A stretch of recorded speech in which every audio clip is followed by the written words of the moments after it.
बामा जी के पुत्र है श्री गौरव जी, जिन्होंने इस समाज के लिए मतलब एक आर्किटेक्ट के रूप में काम करते हुए एक बहुत बड़ी मतलब उपलब्धि तो ये कहना चाहूंगा कि 10 लाख के करीब 10 लाख के करीब तो सरकार से पैसे दिलवाने का काम किया कि जो हमारे से जमीन ज्यादा दिखा करके सरकार ने पैसे लिए थे वो काफी मतलब उन्होंने वापिस करवाने का काम किया। और सारा जो नक्शा जितना मंदिर का आर्किटेक्ट का जितना काम कर गया उनकी देख रेख में चल रहा है। और दिन में मतलब लगातार आकर के वो हमारा यहाँ दोनों टाइम इसका निरीक्षण करते हैं, तो उनके भी हम आभार प्रकट करते हैं इसमें। इसके अलावा चाहे हमारे बीच में फूल सिंह जी का टाइम रहा हो, चाहे हमारे बीच में बनारसी जी का रहा हो, बीच में हमारे पवन जी का मतलब रहा हो, या राजकुमार जी का नेतृत्व रहा हो, चाहे हमारा वो अपने अलेवा से थे रामधन जी, चाहे उनका नेतृत्व रहा हो, जब जब मतलब इन्होंने काम किया है लगातार प्रयास करके इससे समाज को एक आगे ले जाने का काम किया है। साथियों, आपको जानकर के मतलब हर्ष होगा कि इस समाज के अंदर बहुत सारा गरीब तबका भी है। हमारे बीच में बड़े धनवान लोग भी बैठे हैं, तो हमारे बीच में ऐसे लोग भी हैं जो इस समाज से ही आते हैं कि वो सुबह 4 बजे जब हम घूमने जाते हैं तो वो मतलब वहाँ कागज चुगने का बुनने का काम करते हैं।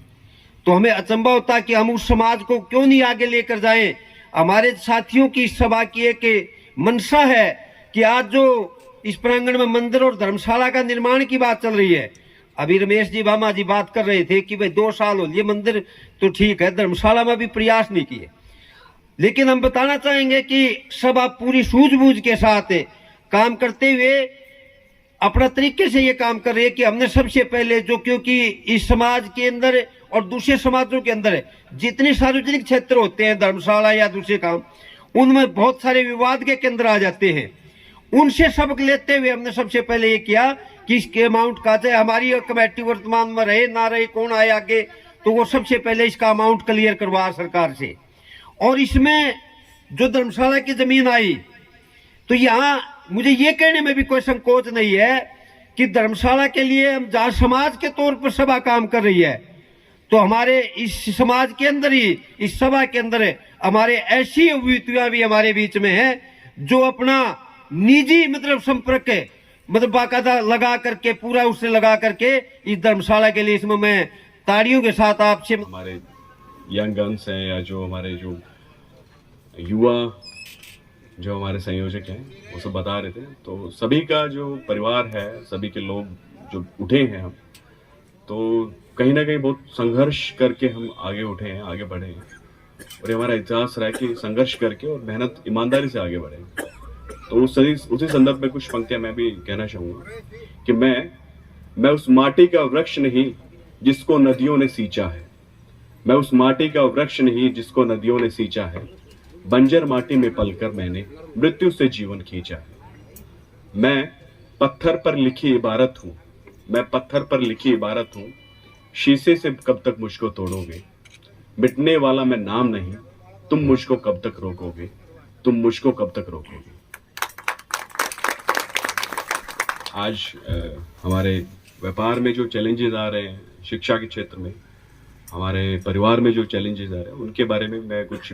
चर्चा करना चाहूँगा। वैसे तो अजमेर देव महाराज जी की जयंती है, तो उनके विषय में सभी ने काफ़ी अच्छे वक्तव्य दिए हैं, बताया है और हमारी जानकारी को भी समृद्ध किया है।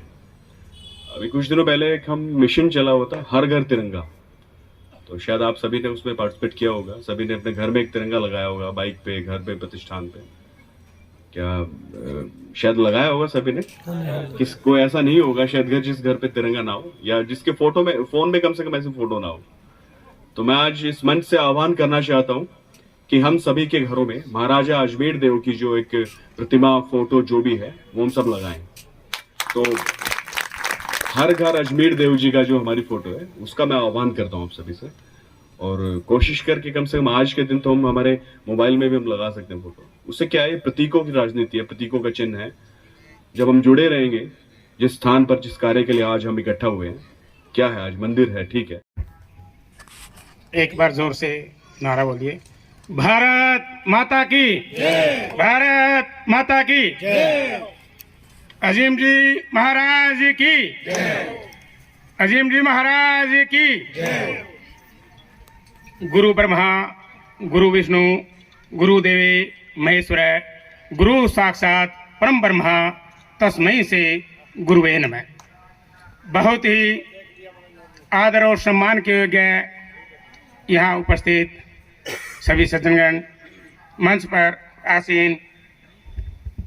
श्री भारत सोनी जी असिस्टेंट कमांडेंट, श्री अमित सोनी जी प्रधान, श्री सत्यनारायण जी, श्री रमेश भामा जी, श्री महासचिव श्री नरेश कुमार जी, रमेश कुमार जी, श्री राम मेहर जी और श्री फूल सिंह जी, श्री बनासी दास जी, संजय जी, दिल्ली से आए हुए मेरे बहुत सारे साथी, तमाम तहसीलों से आए हुए सभी सदस्यगण, जींद के कोने कोने से आए हुए सभी साथियों का, माताओं का, मातृशक्ति का, बच्चों का, आज के जन्मदिन उत्सव पर यहाँ मैं पहुँचने पर सबका स्वागत करता हूँ, अभिनंदन करता हूँ, नंदन करता हूँ। और साथ में मैं आज जन्मदिन के उत्सव पर सबको बधाई देता हूँ। मेरे से पहले बहुत सारे श्रोता आए, उन्होंने हमारे इतिहास के बारे में बताया, स्वर्ण समाज के बारे में बताया। मैं बताता हूँ, कहना चाहता हूँ कि हमारे जो गुरुजी हैं, उन्होंने जो देश की अर्थव्यवस्था चलाने के लिए जो धातु को चुना, जो देश की अर्थव्यवस्था चलाती है, सोना और चांदी को, हम उनके ऋणी हैं। उन्होंने धरोहर में हमको ये दिया, हम उनके कार्य को आगे बढ़ाते रहेंगे और जन सेवा के लिए जो कल्याणकारी कार्य किए हैं, हम उनको भी आगे करते रहेंगे। देश की अर्थव्यवस्था चलाने के लिए जिस प्रकार से सोने चांदी की जरूरत है, हमारे गुरुजी ने हमारे को धरोहर में दिया, उसके लिए हम बहुत बहुत धन्यवाद करते हैं। अब बात आती है कि स्कूल भी बनने चाहिए, अस्पताल भी बनने चाहिए। मैं बिल्कुल आपसे सहमत हूं। बच्चों के भविष्य के लिए स्कूल भी जरूरी है और हमारे स्वास्थ्य के लिए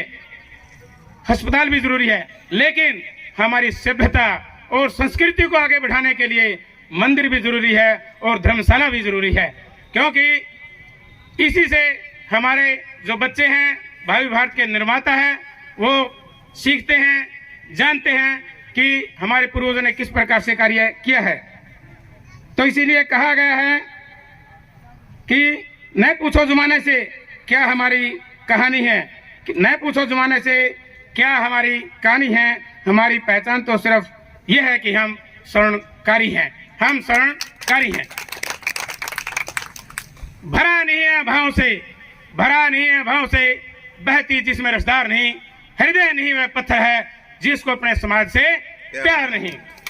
तो मैं ये कहूँगा, जिस प्रकार से अब मंदिर का निर्माण चल रहा है, धर्मशाला का भी निर्माण चल रहा है, अभी पिछले हम हफ्ते ही शायद कुछ लोग गए भी होंगे, हमने दिल्ली में एक प्रोग्राम किया था, तकरीबन 7 स्टेटों के लोग वहाँ आए थे, जो मैं